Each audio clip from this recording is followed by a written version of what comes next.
السلام علیکم ناظرین، دنیا بھر سے میں آپ کا استقبال ہے۔ میں ہوں ڈاکٹر عبدالمغنی صدیقی۔ آگے بڑھنے سے پہلے سرخیوں پر ڈالتے ہیں ایک نظر۔ علم اقوام کی ترقی کا ضامن ہے، قوم کے نونہالوں کی فکری تربیت کا مرکز۔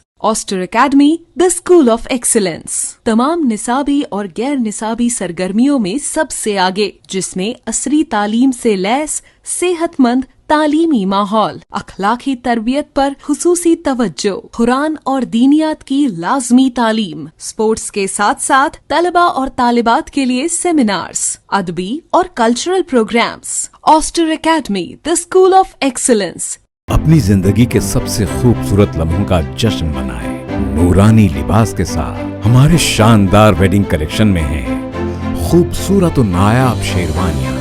ہمارے گروم اسٹوڈیو میں دستیاب ہیں دولہے کی خواہش کے عین مطابق روایتی ملبوسات اور ماڈرن سوٹس۔ نورانی لباس گروم اسٹوڈیو کے لیے تشریف لائیں ہمارے وجے Nagar colony, Galaxy Toli Chowki, podium مال ٹولی چوکی اور چادر گھاٹ ملک پیٹ branches per. Academic Heights Public School believes that the better future lies where children can learn themselves. Academic subjects and extracurricular activities. We encourage children to think independently and develop their own dreams. Montessori Lab, digital teaching system, CBSE syllabus with international standards, well-qualified teachers, art and self-reliant activities, spacious play area for kids. Admissions are open. Academic Heights Public School, Shamsher Ganj, Malakpet, Charminar and Dilsukh Nagar.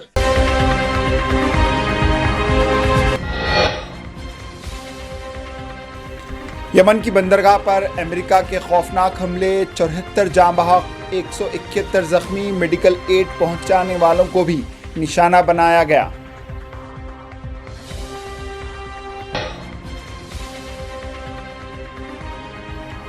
امریکی central command نے کہا حوثیوں کو fuel حاصل کرنے سے روکنا حملوں کا مقصد ہے، معاشی نقصان بھی پہنچانا چاہتے تھے۔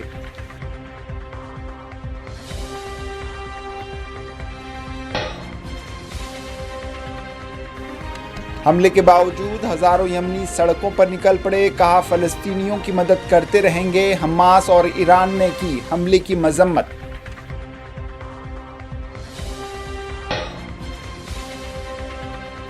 غازہ میں 34 فلسطینی جاں بحق، حماس نے عارضی جنگ بندی کی تجویز رد کر دی۔ پیرس میں امریکی نمائندے کی موساد چیف سے ملاقات۔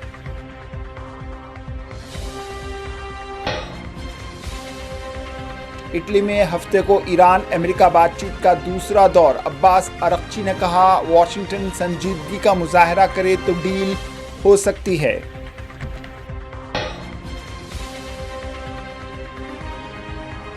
ایرانی وزیر خارجہ کی ماسکو میں سرجائی لاروف سے ملاقات، پوٹن کے لیے خامنہ ای کا خفیہ پیغام پہنچایا۔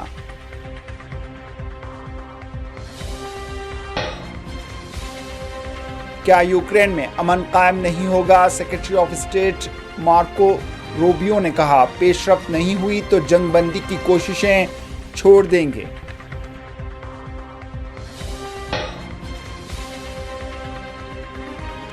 اور امریکہ میں وانٹڈ پنجابی گینگسٹر گرفتار، ہیپی فاسیا کے ISI سے تعلقات ہیں، پنجاب میں کئی حملوں کے لیے ذمہ دار۔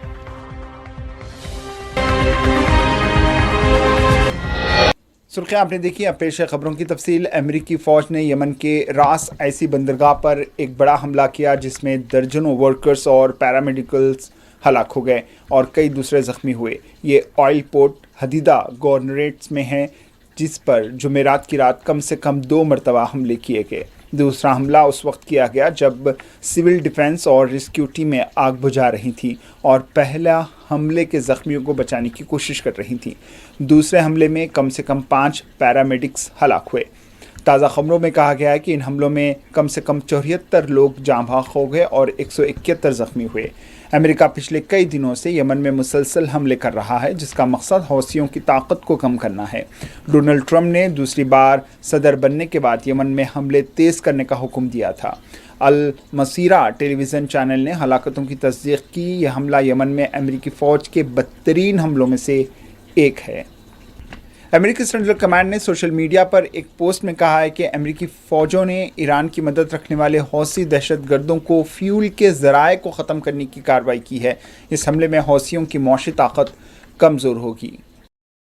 ایران نے یمن میں امریکہ کے حملے کی مذمت کی ہے۔ وزارت خارجہ کے ترجمان اسماعیل بقائی نے اس حملے کو یونائیٹڈ نیشنز کے چارٹر اور عالمی قانون کی کھلی خلاف ورزی قرار دیا۔ بقائی نے کہا ہے کہ یمن کے خلاف کی جارحیت کی وجہ سے امریکہ فلسطین اور خطے میں اسرائیل کے جرائم کا شریک اور پارٹنر بن گیا ہے۔ بقائی نے یمنیوں سے ایک جہتی کا اظہار کیا اور انٹرنیشنل کمیونٹی سے کہا ہے کہ وہ امریکہ کی طرف سے عالمی قانون اور انسانی حقوق کی خلاف ورزیوں پر اپنی خاموشی توڑے۔ اکتوبر 2023 سے یمنی غزہ کے فلسطینیوں کی تائید میں حملے کر رہے ہیں۔ انہوں نے پہلے ریڈ سی میں اسرائیل کے جہازوں پر حملے کیے۔ جب امریکہ اور برطانیہ نے یمن میں حملے شروع کیے تو انہوں نے امریکہ اور برطانیہ کے جہازوں کو بھی اپنا ٹارگٹ بنایا۔ اس کے علاوہ انہوں نے اسرائیل میں بھی وقفے سے حملے کیے ہیں۔ اس دوران یمن کے حوثیوں نے ہزاروں کی تعداد میں سڑکوں پر نکلتے ہوئے غزہ سے یکجہتی کا اظہار کیا ہے۔ دارالحکومت صنعاء، صعدہ، معارب اور دوسرے صوبوں کے درجنوں شہروں میں بڑے پیمانے پر مظاہرے ہوئے۔ ان لوگوں نے امریکی حملوں کے باوجود فلسطینیوں کی مدد جاری رکھنے کا عزم کا اظہار کیا ہے۔ اس دوران حماس نے یمن میں امریکی جارحیت کی مذمت کی اور یمنی فوج کو خراج تحسین پیش کیا۔ ایک بیان میں حماس نے کہا ہے کہ یہ وحشیانہ جارحیت یمن کی خود مختاری کی کھلی خلاف ورزی ہے، جنگی جرم اور مڈل ایسٹ میں آزاد لوگوں کو نشانہ بنانے کی امریکی پالیسیوں کا ثبوت ہے۔ حماس نے یمنی عوام کے خلاف جارحیت پر دنیا کی خاموشی کی بھی مذمت کی اور کہا ہے کہ یمنی عوام اپنے اصولوں پر قائم رہنے اور فلسطینی کاس کی مدد کی قیمت چکا رہا ہے۔ اسرائیل نے غزہ میں مسلسل 32ویں دن بمباری کی ہے۔ تازہ حملوں میں درجنوں فلسطینی جاں بحق اور زخمی ہوئے۔ میڈیکل سورسز کے حوالے سے فلسطین انفارمیشن سینٹر نے بتایا ہے کہ جمعہ کو کم سے کم 34 فلسطینی جاں بحق ہوئے۔ خان یونس کے بنی سہلہ علاقے میں ایک گھر پر حملے میں 10 فلسطینی جاں بحق ہوئے اور 18 زخمی ہو گئے۔ اس حملے میں ایک خاص خاندان کو نشانہ بنایا گیا۔ جبالیہ ریفیوجی کیمپ میں بھی ایک گھر پر حملے میں 11 فلسطینی جاں بحق ہو گئے۔ مغربی کنارے میں یہودی آباد کاروں کے حملے جاری ہیں۔ فلسطین ریڈ کریسنٹ نے بتایا ہے کہ سلفیات علاقے میں کیے گئے ایک حملے میں ایک فلسطینی زخمی ہوا۔ اس دوران مغربی کنارے کے نابلس اور تلکرم میں دھاوے کرتے ہوئے اسرائیلی فوج نے 5 فلسطینیوں کو گرفتار کر لیا۔ فلسطین خاص طور پر یروشلم میں عیسائیوں نے تناؤ کے ماحول میں گڈ فرائیڈے منایا۔ اس موقع پر امن کے لیے دعائیں کی گئیں۔ مغربی کنارے میں تقریباً 50,000 فلسطینی عیسائی رہتے ہیں۔ اسرائیلی فوج نے انہیں یروشلم جانے سے روکا اور بہت کم عیسائیوں کو جانے کی اجازت دی گئی۔ غزہ جنگ بندی کے لیے پردے کے پیچھے بات چیت جاری ہے۔ حماس نے اسرائیل کی ایک تازہ تجویز پر اپنا جواب روانہ کیا۔ اس دوران امریکی نمائندے اسٹیو نکوف نے پیرس میں اسرائیل کی خفیہ ایجنسی موساد کے ڈائریکٹر سے ملاقات کی۔ ایجپٹ اور قطر مصالحت کار کا رول ادا کر رہے ہیں۔ لبنان میں اسرائیل کے ایک تازہ حملے میں ایک شہری جاں بحق ہو گیا۔ یہ حملہ غازیہ علاقے میں کیا گیا۔ یہ حالیہ عرصے میں ایسا چوتھا حملہ ہے۔ ایران نے امریکہ کے ساتھ بات چیت کے دوسرے دور سے ایک دن پہلے کہا ہے کہ اگر امریکہ سنجیدگی کا مظاہرہ کرے تو سمجھوتا ہو سکتا ہے۔ ایران کے نیوکلیئر پروگرام کے بارے میں یہ بات چیت اٹلی کے دارالحکومت روم میں ہونے والی ہے، جس میں ایران کے وزیر خارجہ عباس اراغچی اور مڈل ایسٹ سے متعلق امریکہ کے نمائندے اسٹیو نکوف حصہ لینے والے ہیں۔ بات چیت سے پہلے عباس اراغچی نے کہا ہے کہ امریکہ نے عمان میں ہونے والی پہلی میٹنگ میں سنجیدگی کا مظاہرہ کیا ہے۔ اگر ہفتے کو بھی وہ سنجیدگی کا مظاہرہ کرتے ہیں تو ڈیل ہو سکتی ہے۔ امریکہ کے حد سے زیادہ شرطیں نہیں رکھنی چاہیے۔ عباس اراغچی نے ماسکو میں رشین فارن منسٹر سرجائی لاروف کے ساتھ ایک جوائنٹ پریس کانفرنس سے خطاب کرتے ہوئے یہ ریمارکس کیے۔ اس موقع پر عباس اراغچی نے سرجائی لاروف سے کہا ہے کہ رشیا ایران کا اسٹریٹجک پارٹنر ہے۔ دونوں ملکوں کو آپسی تعلقات اور تعاون کے ایک 20 سالہ روڈ میپ پر کام کر رہے ہیں۔ عباس اراغچی نے ایرانی ڈیلیگیشن کی گرمجوشی سے میزبانی کے لیے رشیا کا شکریہ ادا کیا اور کہا ہے کہ ایران رشیا تعلقات پہلے سے کہیں زیادہ مضبوط اور قریب ہیں۔ اس دوران عمانی وزارت خارجہ کی طرف سے جاری ایک بیان میں کہا گیا ہے کہ دوسرے دور کی بات چیت 19 اپریل کو روم میں ہوگی۔ عمان ایران اور امریکہ کے درمیان مصالحت کار کا رول ادا کر رہا ہے۔ وزارت نے کہا ہے کہ اس بات چیت کا مقصد ایک پائیدار سمجھوتا کرنا ہے۔